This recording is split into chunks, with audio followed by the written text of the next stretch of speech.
179流にもあらゆる場合に備えるために多種多様ですが、大別しますと、接近して相手の襟袖に組みついてかける技と、離れて相手が殴る、突く、蹴る、または切るのを防ぎながらかける技とになります。陽神流柔術の伝書に、我が術には殺がないと言い、大東流合気柔術の言い伝えに、切られない、切らない、殴られない、殴らない。これは手さばきの基本です。刀を手刀に変え、全身の気力を手刀に集中させます。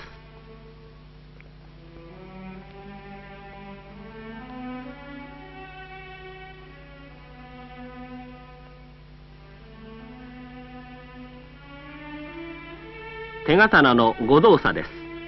常に働きは中心線上でしましょう。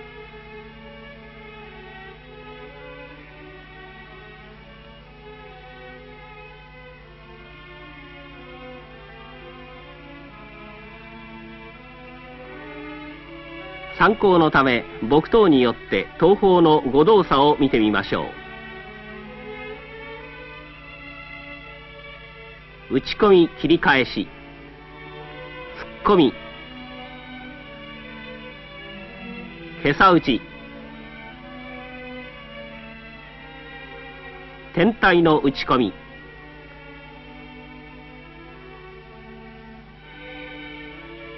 今見た東方を両手でやってみましょう。この踊りのような手刀体操に目付けと間合いが加われば、そのまま素手による剣道となり、最高の護身術です。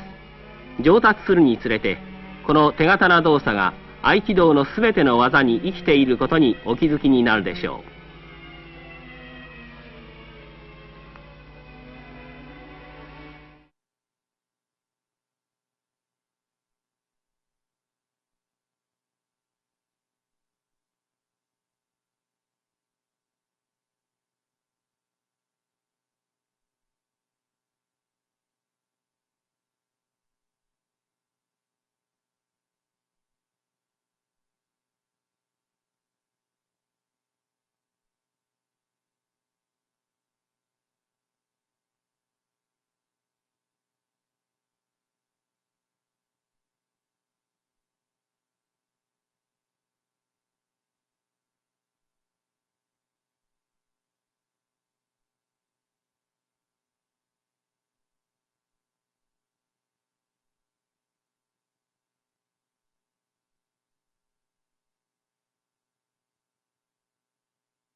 Therefore, that was his foundation.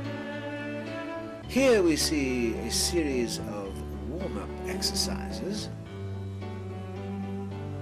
that he inherited from Ueshiba Sensei. Now he moves in various directions, warming up the arms and so forth in preparation for the various escaping techniques, and Nage Waza or throwing techniques of Aikido. Now, something you should take note of. This rare footage should give you a glimpse into the past and show you the relationship between Daito Ryu, Aiki Jiu-Jitsu,